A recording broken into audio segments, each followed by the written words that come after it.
Conformity is the act of matching attitudes, beliefs, and behaviors to group norms.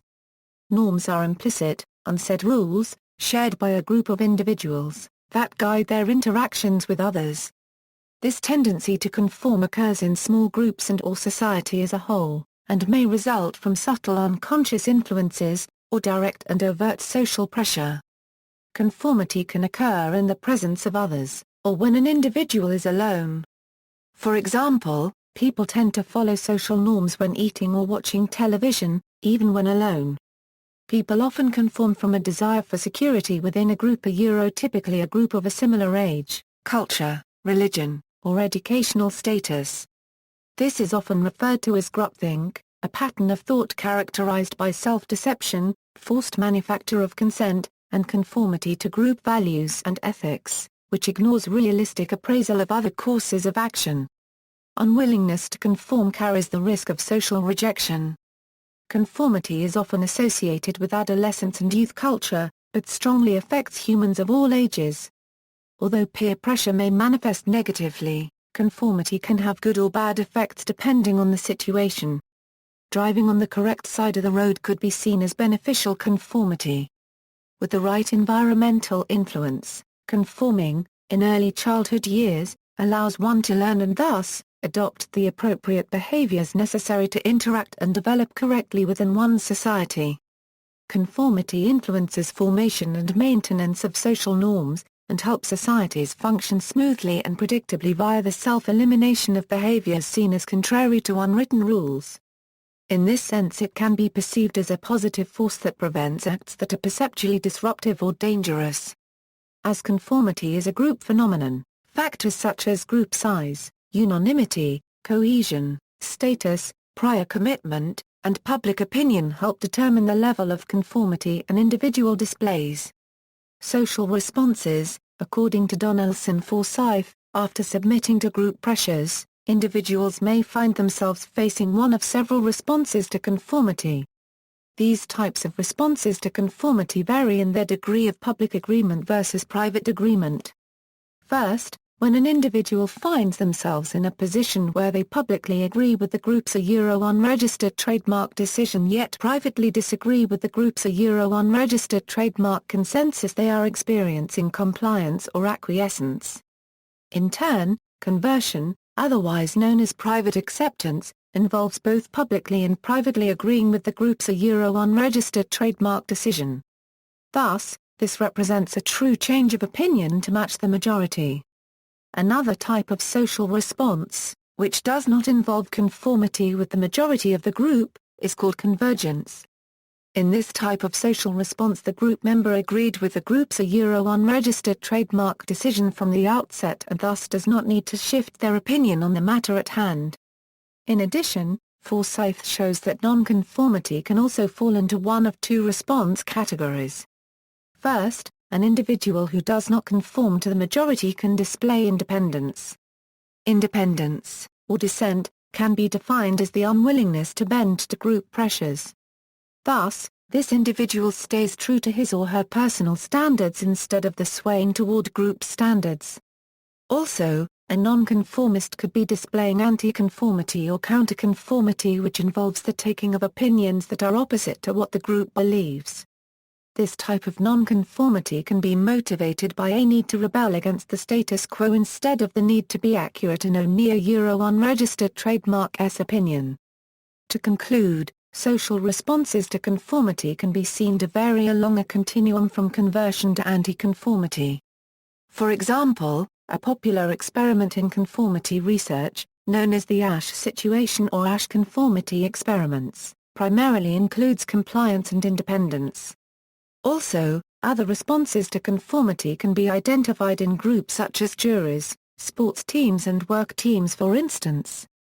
Main experiments. Sheriff's experiment. Muzafer Sheriff was interested in knowing how many people would change their opinions to bring them in line with the opinion of a group. In his experiment, participants were placed in a dark room and asked to stare at a small dot of light 15 feet away. They were then asked to estimate the amount it moved. The trick was there was no movement, it was caused by a visual illusion known as the autokinetic effect. On the first day, Each person perceived different amounts of movement, but from the second to the fourth day, the same estimate was agreed on and others conformed to it. Sheriff suggested this was a simulation for how social norms develop in a society, providing a common frame of reference for people. Subsequent experiments were based on more realistic situations.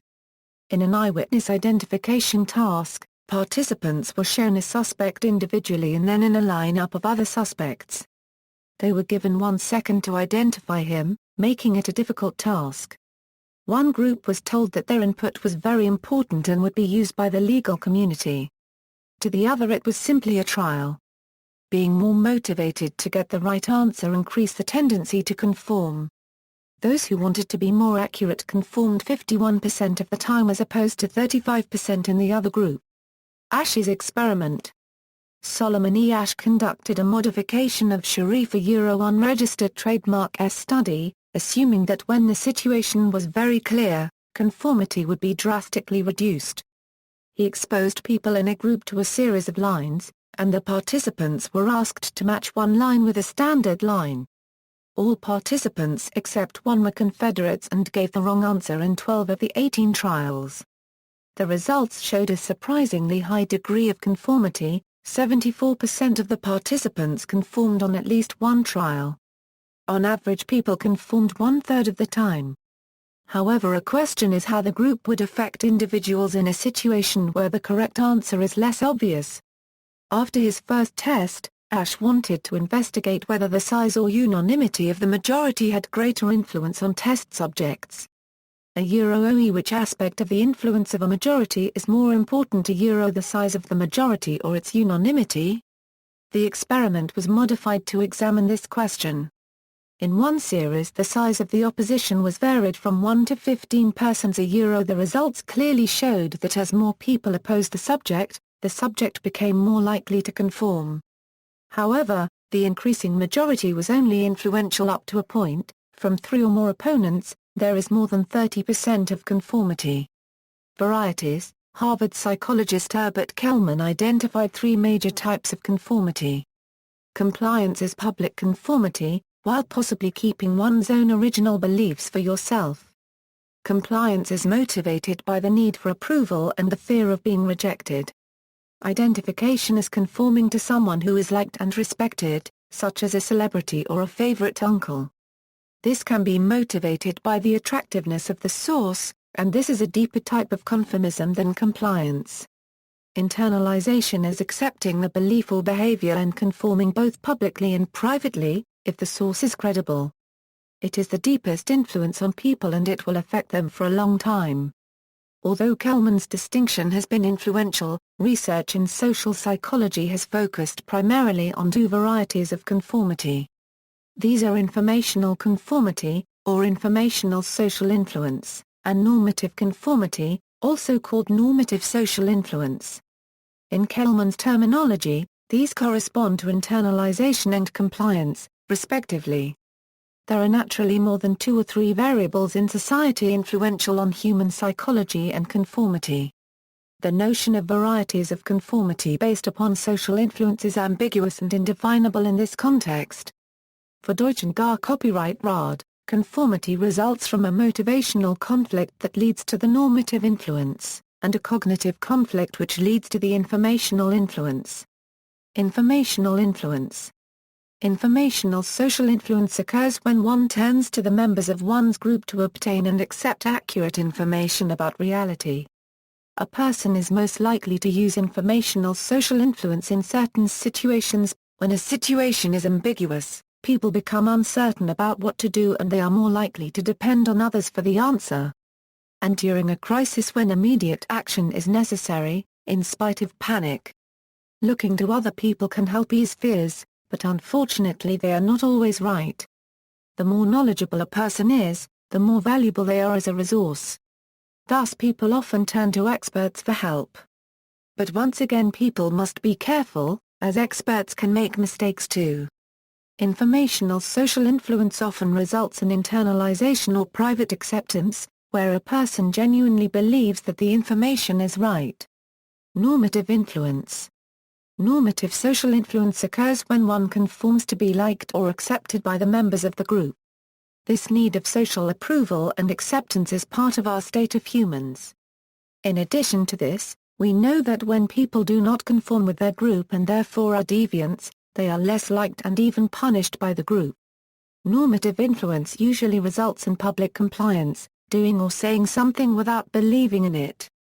The experiment of Ash in 1951 is one example of normative influence. In a reinterpretation of the original data from these experiments, Hodges and Geyer found that Ash's subjects were not so conformist after all. The experiments provide powerful evidence for people's tendency to tell the truth even when others do not. They also provide compelling evidence of people's concern for others and their views. By closely examining the situation in which Ash's subjects find themselves, they find that the situation places multiple demands on participants. They include truth, trust, and social solidarity. In addition to these epistemic values, there are multiple moral claims as well. These include the need for participants to care for the integrity and well-being of other participants, the experimenter, themselves, and the worth of scientific research. Deutsch and Gar copyright Ra designed different situations that variated from Ash experiment and found that when participants were writing their answer privately, they were giving the correct one. Normative influence, a function of social impact theory, has three components. The number of people in the group has a surprising effect. As the number increases, each person has less of an impact. A group's strength is how important the group is to a person. Groups we value generally have more social influence. Immediacy is how close the group is in time and space when the influence is taking place. Psychologists have constructed a mathematical model using these three factors and are able to predict the amount of conformity that occurs with some degree of accuracy. Barron and his colleagues conducted a second eyewitness study that focused on normative influence. In this version, the task was easier. Each participant had 5 seconds to look at a slide instead of just 1 second.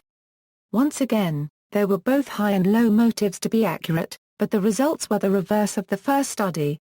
The low motivation group conformed 33% of the time. The high motivation group conformed less at 16%. These results show that when accuracy is not very important, it is better to get the wrong answer than to risk social disapproval. An experiment using procedures similar to Ash's found that there was significantly less conformity in 6-person groups of friends as compared to 6-person groups of strangers. Because friends already know and accept each other, there may be less normative pressure to conform in some situations. Field studies on cigarette and alcohol abuse, however, generally demonstrate evidence of friends exerting normative social influence on each other. Minority influence. Although conformity generally leads individuals to think and act more like groups, individuals are occasionally able to reverse this tendency and change the people around them. This is known as minority influence, a special case of informational influence. Minority influence is most likely when people can make a clear and consistent case for their point of view. If the minority fluctuates and shows uncertainty, the chance of influence is small.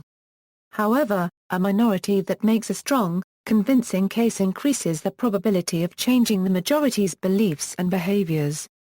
Minority members who are perceived as experts, are high in status, or have benefited the group in the past are also more likely to succeed.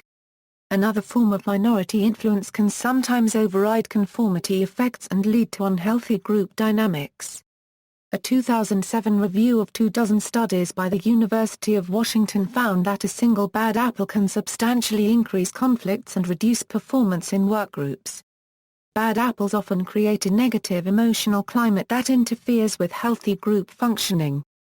They can be avoided by careful selection procedures and managed by reassigning them to positions that require less social interaction. Specific predictors, culture. Stanley Milgram found that individuals in Norway exhibited a higher degree of conformity than individuals in France. Similarly, Berry studied two different populations, the Tem and the Inuit, and found that the Tem conformed more than the Inuit when exposed to a conformity task. Bond and Smith compared 134 studies in a meta-analysis and found that Japan and Brazil were two nations that conformed a lot, whereas Europe and the United States of America did not as much. Bond and Smith also reported that conformity has declined in the United States over time. Gender. Societal norms often establish gender differences, and researchers have reported differences in the way men and women conform to social influence. For example, Alice Eagley and Linda Carley performed a meta-analysis of 148 studies of influenceability.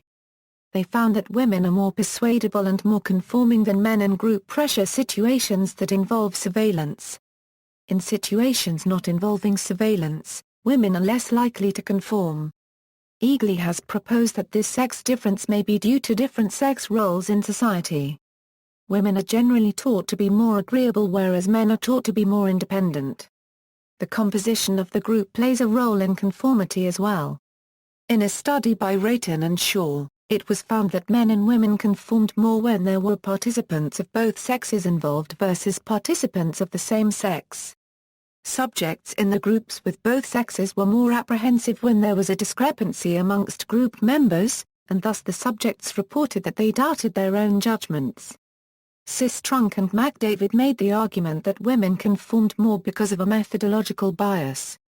They argued that because stereotypes used in studies are generally male ones more than female ones, women are feeling uncertain and conformed more, which was confirmed by their results.